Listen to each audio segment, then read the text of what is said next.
Evangelho de Mateus, capítulo 5. Apesar de nós lermos vários versos, eu só vou me concentrar necessariamente, basicamente, nos dois primeiros. Mas eu gostaria que nós lêssemos até o versículo 12. E Jesus, vendo a multidão, subiu a um monte, e assentando-se, aproximaram-se dele os seus discípulos. E, abrindo a sua boca, os ensinava, dizendo: Bem-aventurados os pobres de espírito, porque deles é o reino dos céus. Bem-aventurados os que choram, porque eles serão consolados. Bem-aventurados os mansos, porque eles herdarão a terra. Bem-aventurados os que têm fome e sede de justiça, porque eles serão fartos. Bem-aventurados os misericordiosos, porque eles alcançarão misericórdia. Bem-aventurados os limpos de coração, porque eles verão a Deus. Bem-aventurados os pacificadores, porque eles serão chamados filhos de Deus. Bem-aventurados os que sofrem perseguição por causa da justiça, porque deles é o reino dos céus. Bem-aventurados sois vós quando vos injuriarem e perseguirem, e mentindo disserem todo o mal contra vós por minha causa. Exultai e alegrai-vos, porque é grande o vosso galardão nos céus, porque assim perseguiram os profetas que foram antes de vós. Senhor, mais uma vez queremos dedicar ao Senhor a nossa mente, o nosso coração, para que toda a nossa atenção seja voltada para aquilo que Tu tens para a vida de cada um de nós. Sempre que abrimos as Escrituras, Te pedimos que o nosso entendimento não seja meramente intelectual, nem simplesmente emocional, mas que seja, acima de tudo, espiritual, para que coisas espirituais possam ser discernidas espiritualmente.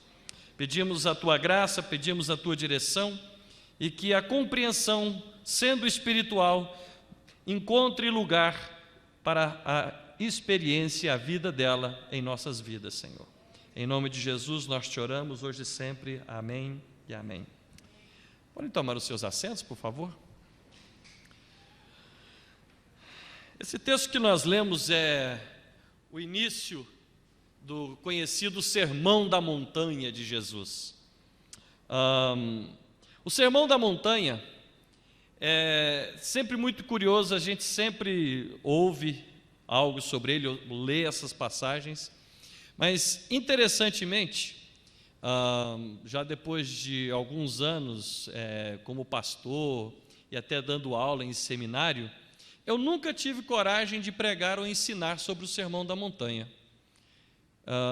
Por que eu digo nunca tive coragem? Porque eu sempre achei ele extremamente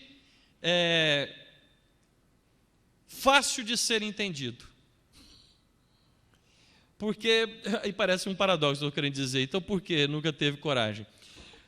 Porque existe uma coisa que eu acho muito interessante. Certa vez, Mark Twain, um escritor americano famoso, ele disse assim: o meu problema com a Bíblia não são com as partes que eu não entendo, são as com as que eu entendo. Porque com as que a gente não entende, deixa lá mais ou menos assim, depois você tenta resolver. Mas com aquilo que é claro e direto, demanda mais. E a Bíblia é cheia dessas passagens, né? Elas têm as suas, com certeza, tem um pouco de suas complicações, quando você tenta entender de uma forma mais profunda, mas, a grosso modo, você lê, não tem muita dificuldade de entender o que está sendo expresso. E o Sermão da Montanha é um desses. E, às vezes, ele é tão direto que causa uma dificuldade com muitas pessoas, ou com muitos estudiosos, intérpretes do Novo Testamento. Porque, além de ser direto, fica a grande dificuldade. Quem consegue viver o que está no Sermão da Montanha? Principalmente no início das chamadas bem-aventuranças. E aí, então, alguns estudiosos até se dividem. Não, isso aí é um ensino utópico, um ideal, mas que ninguém nunca vai alcançar. Que você se empenha o máximo possível, mas sabendo que você nunca vai conseguir chegar lá. Porque está fácil de entender, mas não é tão fácil de viver. Outros dizem, não, isso é algo que você vai praticando agora para no futuro entrar na plenitude dele. Por causa disso, porque não é difícil de entender muitas coisas que estão aqui. Mas como vivê-las? Será que é, então, algo simplesmente mesmo utópico e que só é um ideal para a gente tentar alcançar o máximo possível? Ou é uma realidade que a gente realmente pode e deve viver no aqui e agora? E não somente uma coisa para o futuro. Porque é interessante que Jesus, principalmente nas bem-aventuranças, que foi a única parte que nós lemos do chamado Sermão da Montanha, né, que vai daqui do capítulo 5 até o capítulo 7, né, são os 3 capítulos que englobam esse ensino de Jesus. A primeira parte, que começa justamente com as bem-aventuranças, ele tem com aquilo que nós chamamos do que se vive agora, para então sim entrar numa plenitude mais na frente. Você tem o que é para o que será. Isso é interessante. Mas nós não vamos ter tempo, com certeza, para entrar nos detalhes disso. E por isso é que eu quero chamar principalmente a atenção para nós dos primeiros 2 versos que estão aí. E eles, sem dúvida, já nos transmitem coisas importantes para o entendimento não só das bem-aventuranças, como de todo o Sermão da Montanha, né? Só uma curiosidade ainda antes da gente seguir. O Evangelho de Mateus é um evangelho que ele trabalha de forma muito mais temática do que cronológica, tá? Praticamente, excetuando o nascimento e a morte e ressurreição de Jesus, o que está no meio entre esses 2 episódios são temas ajuntados, coletados e colocados numa certa porção para facilitar o desenvolvimento. Então aí você tem capítulo 1, anúncio do nascimento, o nascimento de Jesus, capítulo 2, a fuga, né, para o Egito, a volta para Nazaré, depois o capítulo 3, o aparecimento, o batismo de Jesus, capítulo 4, a tentação, e aí capítulos 5, 6 e 7, os ensinos, capítulos 8 e 9, o poder de Jesus sobre a morte, sobre as enfermidades, sobre os demônios, sobre a natureza. Capítulo 10, o chamado dos seus discípulos, dos que serão seus apóstolos. E aí sucessivamente ele vai. Capítulo 13, o famoso capítulo das parábolas. Então nós temos o Evangelho de Mateus de uma forma mais temática.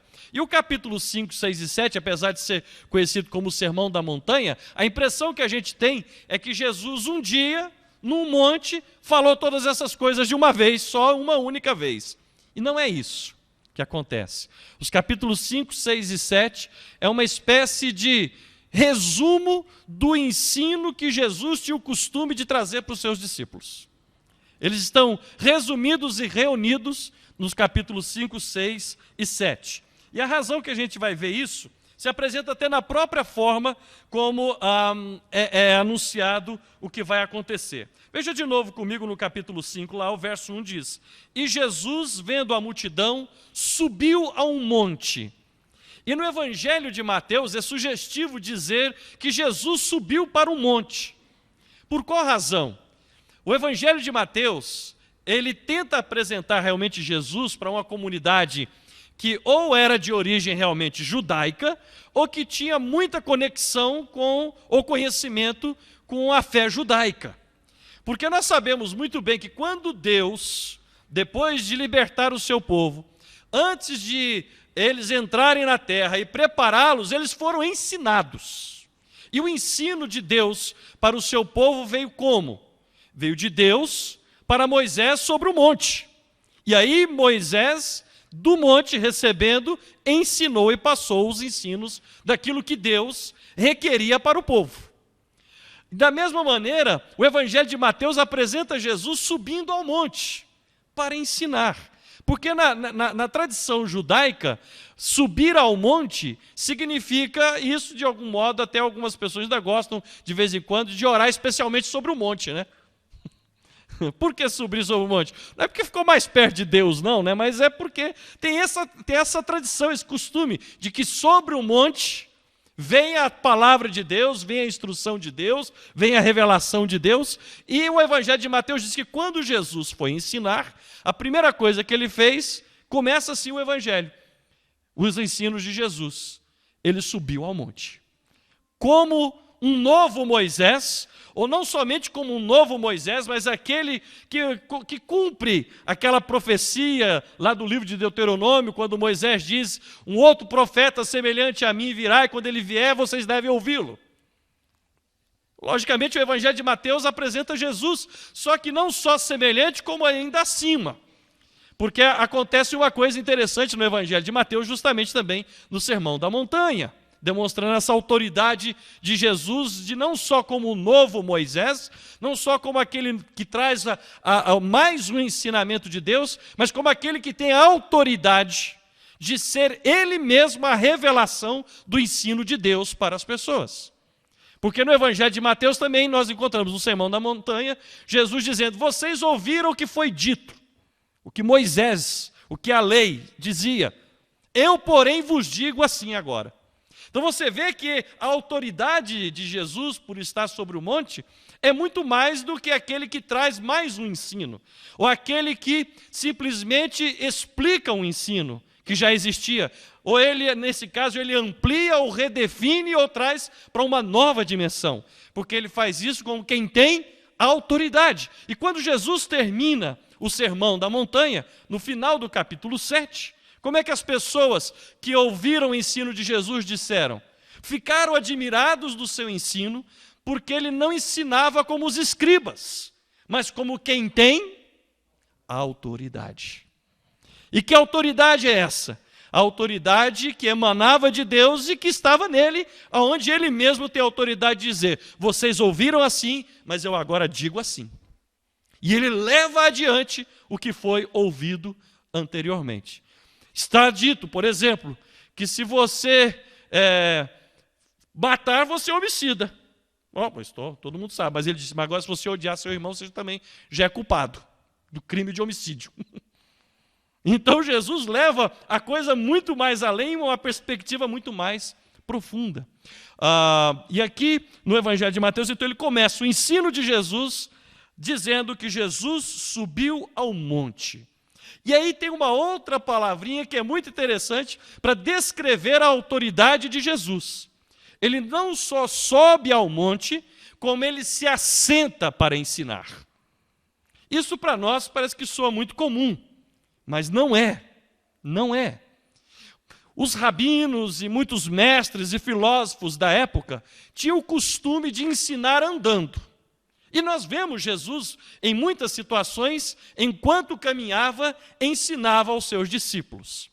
Mas existia um costume, e esse costume, de algum modo, ele também se perpetua até hoje, nos nossos dias, de uma outra forma.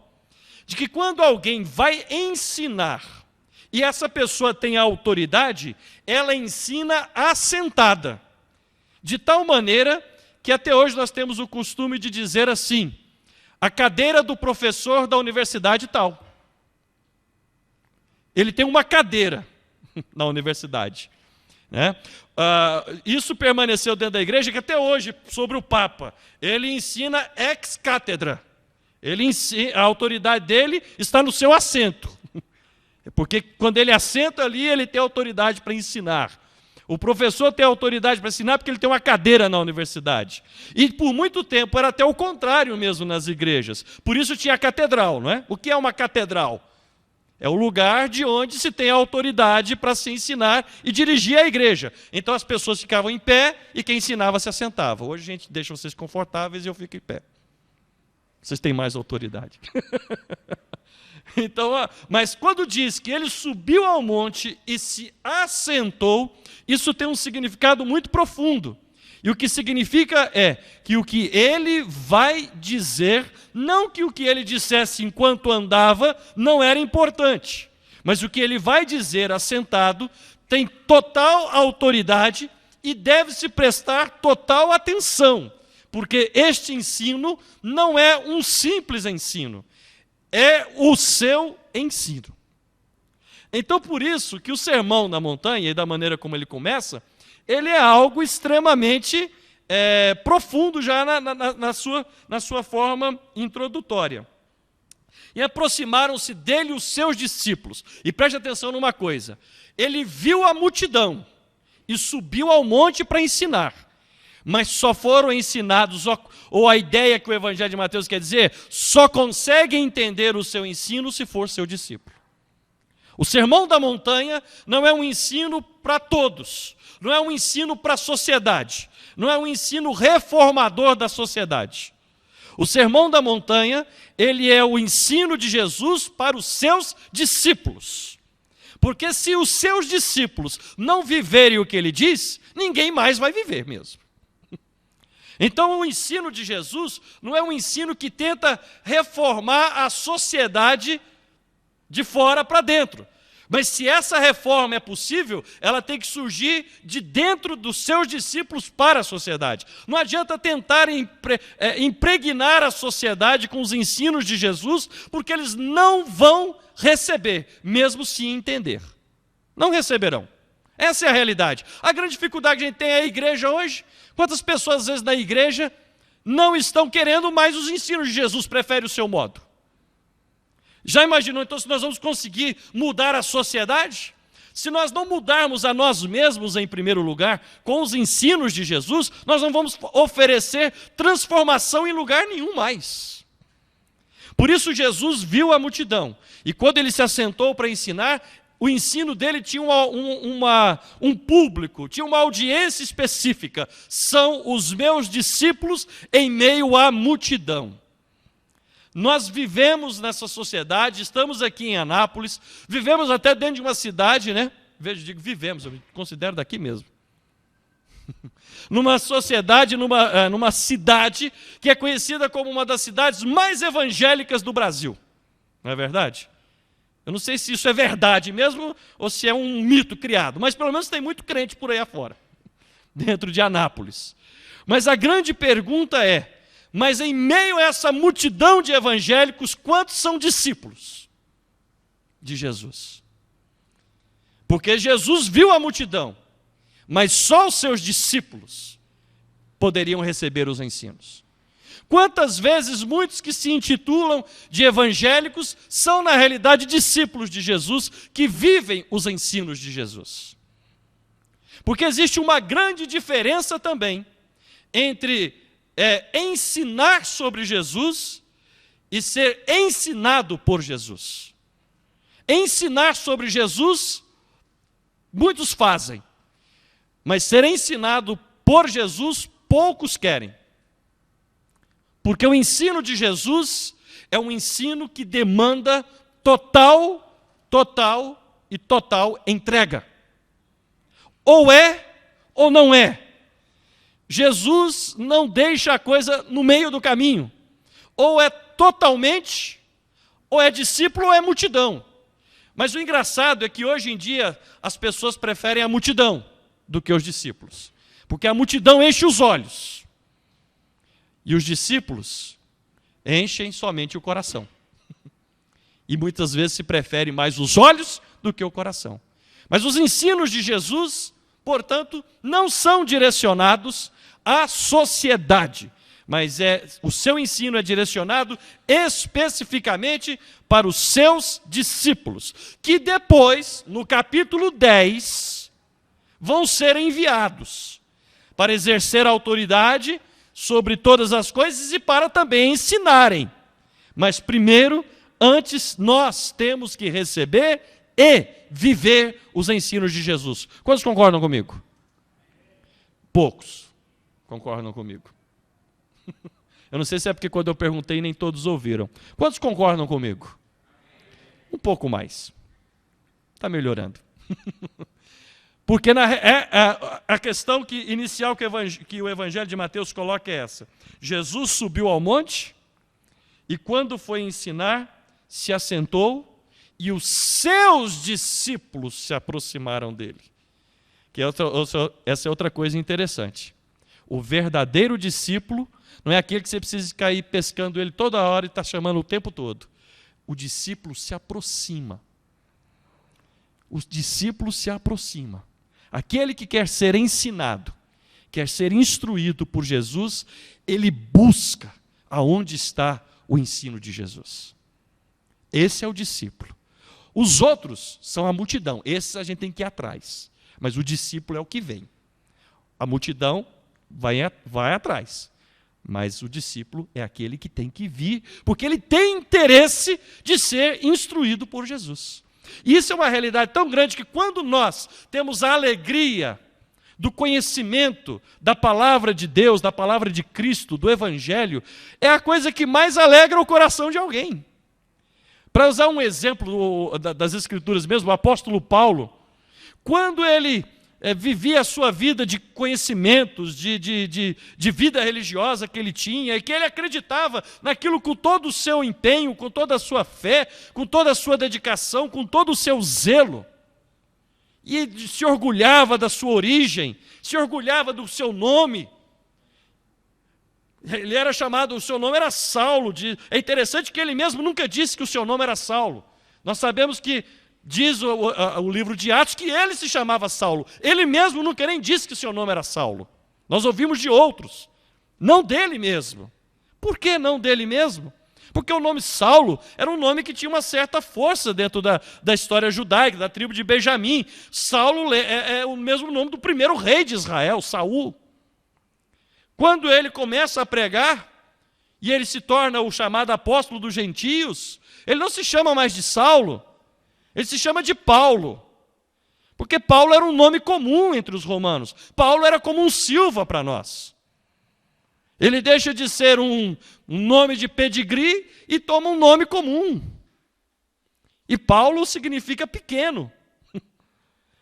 E ele diz que quando ele recebeu de Cristo o seu ensino, a sua revelação, tudo aquilo que ele considerava grande, maravilhoso e o motivo de seu orgulho, ele jogou tudo por terra para alcançar o conhecimento de Jesus Cristo. Isso é ser discípulo. É ter interesse nos ensinos de Jesus na sua forma mais intensa e mais profunda. E diz-nos assim agora o verso 2. E abrindo a sua boca. Isso para nós, mais uma vez, soa como que algo meio antiquado, um modo meio antigo, de simplesmente poderia ser dito assim, em vez de dizer, e abrindo a sua boca, talvez a gente poderia dizer, e disse. A gente resumiria numa frase, abrindo a sua boca. Mas na língua grega, a forma como isso está escrito, abrindo a sua boca, tem um duplo sentido no idioma grego, na língua que o Evangelho foi escrito. Ele tem um sentido, em primeiro lugar, como que algo que é nobre e importante vai ser dito, e que normalmente no mundo grego precedia, quando essa mesma frase, abrindo a sua boca, precedia quando um oráculo divino seria pronunciado. Ou então quando um oficial importante, que é um segundo sentido, ou quando algo de extrema importância seria dita, antes de fazer o anúncio se dizia, e fulano vai abrir a sua boca. Significa, então, algo de uma extrema importância, algo que tem uma origem importante e tem um outro sentido dentro disso aí que também é maravilhoso. É o momento que quando um mestre, quando um professor, quando alguém que tem autoridade para ensinar, vai abrir a sua boca para liberar tudo aquilo que está na sua mente e no seu coração. Quando diz e abriu a sua boca, significa ele está transmitindo a sua total perspectiva, visão, entendimento de tudo para quem está o ouvindo. Quando o Evangelho de Mateus, então, diz que Jesus subiu ao monte e assentando-se, ao ver a multidão, subiu ao monte e assentando-se, os seus discípulos se aproximaram dele, ele abriu a sua boca. Isso poderia ser traduzido numa grande frase dizendo, e ele, então, vai dizer algo solene e importante que expressa todo o seu ser sem nenhum impedimento. Ele vai abrir tudo aquilo que ele considera o mais importante para os seus discípulos. Aquilo que, se alguém é realmente seu discípulo e se aproxima dele, Jesus está dizendo, vocês vão saber se são meus discípulos se viverem os meus ensinos. Está aqui aquilo que é o mais importante, mais solene, que é a minha essência de mim mesmo para vocês através da minha palavra. É o que significa e abrindo a sua boca. E aí ele nos diz ainda, a tradução, e os ensinava. E os ensinava. Outra coisa curiosa e importante para chamarmos a atenção no que está sendo dito aqui. A palavra ensinava para nós, se nós não prestarmos muita atenção, parece assim, algo que ele disse, algo que ele ensinou. Eu não vou, logicamente, querer dar aula de grego, mas vou dar uma explicaçãozinha rápida de como funciona uma coisa na língua grega para entendermos a palavra ensinava aqui. Na língua grega, existem duas formas de dizer como algo foi feito no passado. Eles tinham dois, como a gente pode dizer, dois tempos verbais. Um que nós normalmente não temos no português nessa forma assim. O tempo chamado aoristo. Aoristo em grego significa o seguinte: uma ação que foi feita no passado uma vez e não se repetiu mais. Foi feito, foi feito. Fez, fez. Acabou, acabou. E aí eles usam a forma no aoristo. Do aoristo, e o verbo é uma palavra só. Por exemplo, se o verbo comer estiver no aoristo, no passado, e diz, e ele comeu pão. Então ele comeu uma vez e não gostou do pão e nunca mais vai comer. Ele comeu uma vez, seja qual for a razão. Ele fechou a porta, ele fechou uma vez, e se está no aoristo, fechou e talvez não vai fechar de novo, porque talvez não vai abrir de novo. Fechou, acabou, fez. E tem uma forma que chama imperfeito. Apesar de soar imperfeito, é uma forma interessante, que é também sempre uma palavra só. O verbo é uma palavra. Que significa algo que tinha o costume de fazer no passado. Aí é na forma no imperfeito.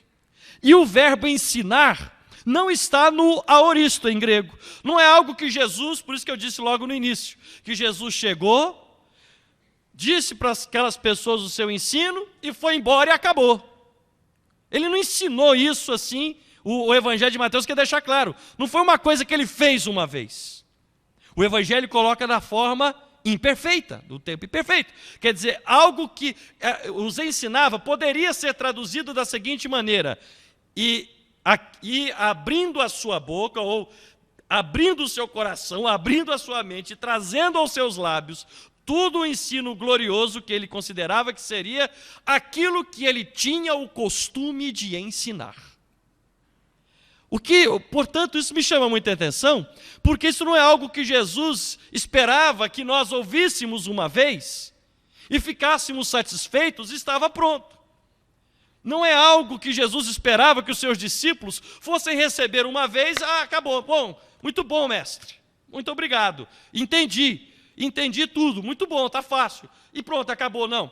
Certa vez, eu acho que eu já até contei essa experiência uma vez, eu estava participando de uma palestra, e o professor estava dizendo o seguinte, ele era professor de matemática, e ele preparou uma aula para explicar lá umas questões de matemática, muito complicadas. Era um tema, um ensino complicado da matemática, agora eu não me lembro exatamente o que era. Quando eu estava vendo a palestra, ele disse o que era. Eu não me lembro, mas ele mesmo disse que é uma coisa complicada e difícil de ser entendida. E ele procurou colocar aquilo de uma forma mais simples, que os alunos pudessem receber aquela palavra que ele estava dizendo.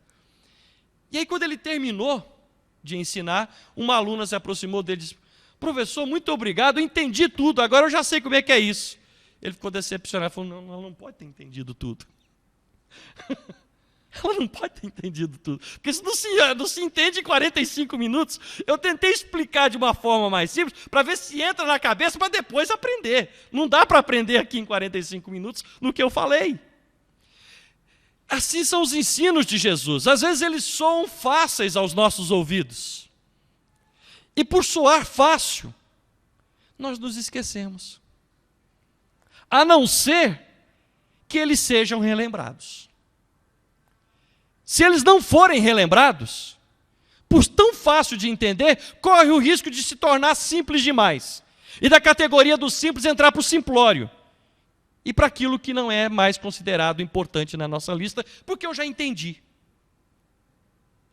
O Evangelho de Mateus diz que o que Jesus vai ensinar aqui é o que ele tinha o costume de ensinar.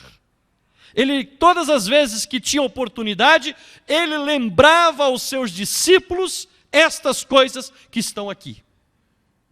Para que nós não só entendamos, mas as internalizemos dentro de nosso coração, dentro de nossa mente, até que esta palavra se torne encarnada em nós. E nós não somente a sabemos, mas a vivemos. E nós só vivemos algo, e só vivemos de algo, se tomamos posse daquilo diariamente. Por isso a gente come e bebe todos os dias. Nós temos o costume de comer e de beber, porque nós sabemos que do comer e do beber é uma das fontes de vida para nós. E nós temos isso como costume. E tem gente que o costume é regulardinho, é bem regular mesmo, né? Café da manhã, almoço, lanche da tarde, jantar e um copinho de leite antes de dormir. É um costume. Tem gente que tem a coisa ali organizadinha, porque sabe que precisa. Os ensinos de Jesus são do mesmo modo. Se nós não tomarmos doses diárias dos ensinos de Jesus, nós vamos parecer com aquela aluna que eu disse: ah não, pastor, eu já ouvi sobre o Sermão da Montanha, já está bom por hoje. Eu já conheço até boa parte disso de cor. Será que conhecemos mesmo? Coisa que sabe o sermão, as bem-aventuranças de cor, pelo menos as 4 primeiras. Quantos sabem as 4 primeiras sem olhar para a Bíblia? Não vale.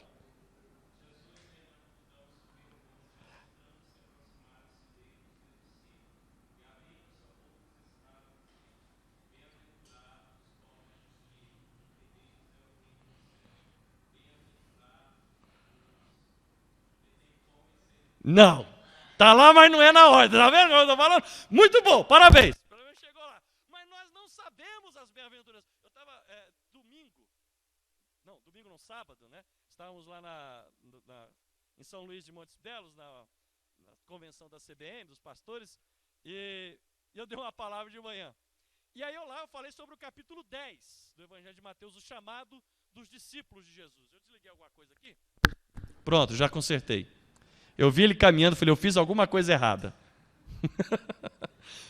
E aí eu li sobre o capítulo 10, que começa falando o nome dos discípulos que Jesus escolheu para serem seus apóstolos. E aí uma pergunta de novo para nós. Nós sabemos o nome dos 12 apóstolos? Se alguém tivesse que dizer o nome dos 12 apóstolos. Isso é tão interessante que muitas vezes, veja, por quê? Os apóstolos de Jesus. Aí os 12 se tornam os apóstolos. As bem-aventuranças, a gente junta numa sacola só as bem-aventuranças. Mas a gente não sabe. Porque é tão fácil, e já ouvimos tanto, que entrou para o comum e já não tem mais a força. E eu estava citando isso com qual exemplo? Que um pastor que eu conheci lá nos Estados Unidos, também brasileiro, e ele foi para lá e estava no processo de pegar o famoso green card dos Estados Unidos. Quando ele foi para a entrevista, o entrevistador da imigração olhou para ele e disse assim: bom, o senhor é pastor, né? O senhor está fazendo esse processo para ser pastor aqui nos Estados Unidos. Ele não fez nenhuma pergunta de cunho de documentos, legal, quando entrou, o que é, como é que não é, se pode ou não pode. Então me diga o nome dos 12 apóstolos de Jesus, por favor. Ele olhou assim: tem que ser os 12 mesmo? Me diga o nome dos 12 apóstolos de Jesus, se o senhor é pastor. Ainda bem que ele perguntou o seu nome. Se ele pedisse para falar, me dá o sermão da montanha de Jesus, aí complicava mais ainda. Me diga o nome dos 12 apóstolos. Discípulos de Jesus, nós. Me digam as bem-aventuranças. Pastor. Jesus. As bem-aventuranças. É verdade que também na língua grega, abrindo um certo parênteses aqui, já que a gente não fala grego, para nós é mais difícil no grego, mas para quem falava grego, e como o mundo antigo não era um mundo muito de leitura, mas mais de audição, as bem-aventuranças, elas têm uma cadência, ela tem um cadenciamento, mesma quantidade de palavras, para expressar as bem-aventuranças, começa e termina né, com o reino dos céus, termina com o reino dos céus. Tem técnicas para ficar fácil de lembrar depois, quando o mundo é um mundo de ouvir. Mas o nosso mundo hoje é muito mais um mundo do ver, da visão. A gente se impressiona muito mais com o que a gente vê do que com o que a gente ouve. Não sei se já repararam, assiste um filme antigo, aí você vê que fica na mesma cena um tempão. Aí está dando sono esse filme. Por quê? Porque ele muda muito pouco as cenas. Ele demora mais nas cenas. E mais nos sons, nas vozes, no diálogo, nas palavras, na música. Agora os filmes de hoje não. 3 segundos, 1 segundo, 2 segundos, 5 segundos e está mudando as cenas. Porque você fica vidrado com aquela multidão de imagens. Mas o mundo de Jesus não era o mundo das imagens, era o mundo dos sons. E por isso, quando eles escreviam não como quem escreve um livro hoje, mas como quem falava. E aí, e até interessantemente, as bem-aventuranças, principalmente as 4 primeiras, é na língua do P, em grego. Para ficar mais fácil para eles lembrarem. Mas para nós também, a gente pode fazer uma adaptaçãozinha por uma certa língua do P, porque começa com pobres de espírito. Já temos pelo menos um P aí, né? E aí, as 4 primeiras bem-aventuranças. Vamos fazer um exercício rapidinho aqui, só para a gente ajudar um ao outro. Agora, abre de novo a sua Bíblia, então. Agora vamos facilitar a vida da gente mesmo. E aqui eu vou chegar a uma conclusão do que eu quero falar para nós. Vamos ler somente as 4 primeiras, quando ele diz assim, bem-aventurados o quê? Quem são? Algumas versões traduzem por humilde, né? Mas a palavra realmente grega significa pobre e o mais pobre que você puder imaginar. Ok? É a palavra que está aí. Pobre de espírito, depois a segunda é qual? Bem-aventurados que choram.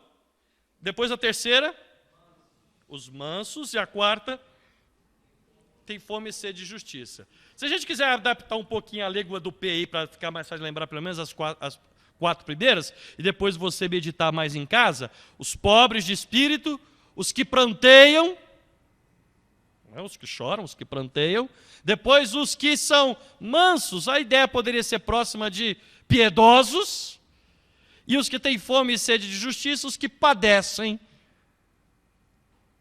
os que padecem fome e sede de justiça. Então, as bem-aventuranças, elas não podem ser somente para nós algo que, é assim que eu acredito, que nós vamos falar hoje aqui à noite, cada um vai para a sua casa depois e se lembra delas quando alguém falar de novo. O que o Evangelho de Mateus tenta apresentar é que as bem-aventuranças e todo o Sermão da Montanha é o que Jesus tinha o costume de ensinar.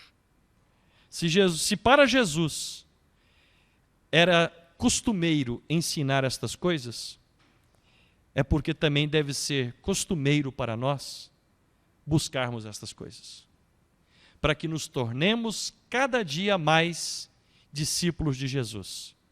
E o grande objetivo do discípulo não é ter um grande aprendizado, mas é se tornar parecido com o seu mestre. O objetivo do discípulo não é aprender muito. O objetivo do discípulo é se tornar parecido com o seu mestre.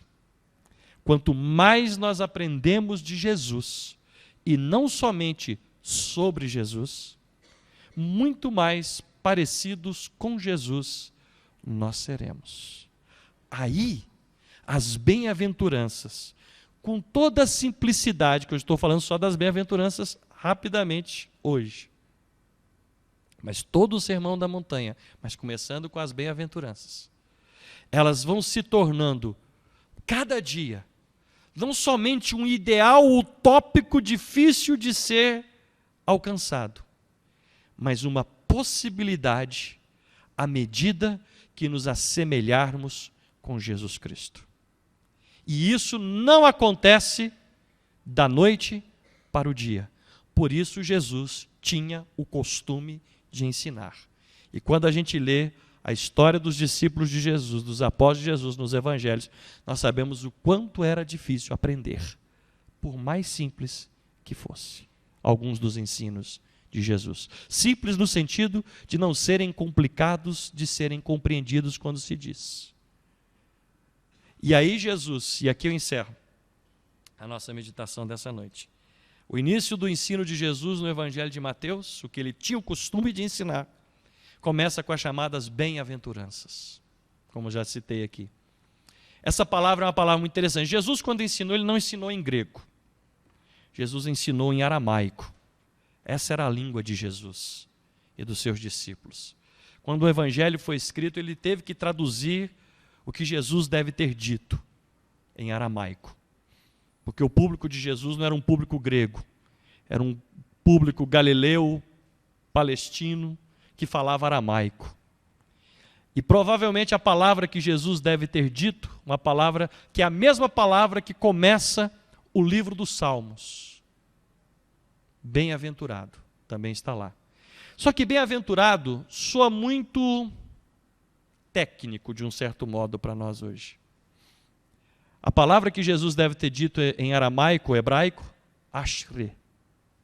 Ashre em hebraico, aramaico, significaria algo como mais ou menos, de uma forma mais simples de dizer, ele diz, eu parabenizo a vocês. Eu congratulo a vocês que são assim agora, porque os que são assim agora são parabenizados por serem assim, porque alcançarão o que está depois.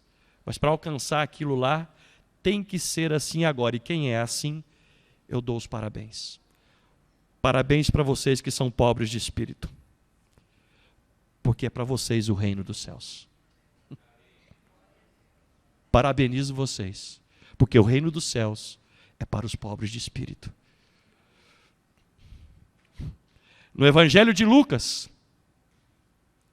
ele cita o sermão de Jesus mais resumido. E até no Evangelho de Lucas ele é chamado de o sermão da planície.